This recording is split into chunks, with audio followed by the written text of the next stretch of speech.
Dinas Perdagangan dan Perindustrian Provinsi Aceh mengancam akan menindak pedagang buah-buahan dan distributor yang masih menjual buah apel impor asal Amerika. Pihak Disperindak Provinsi Aceh telah berkoordinasi dengan Dinas Perdagangan Kabupaten Aceh untuk menanggapi serius peredaran apel jenis Granny Smith dan apel Gala asal Amerika Serikat yang terkontaminasi bakteri Listeria.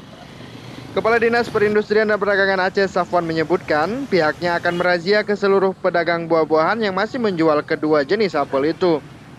Menurut Safwan, perdagangan kedua jenis apel yang telah dicabut izin impor oleh Kementerian Perdagangan itu telah melanggar Undang-Undang Perlindungan Konsumen Nomor 8 Tahun 1999 tentang peredaran barang yang dilarang atau barang yang tercemar dapat dikenakan sanksi.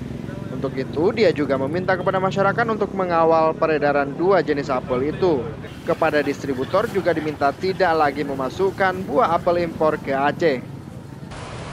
Barang siapa yang melakukan barang yang dilarang, termasuk yang tercemar, itu akan dikena sanksi.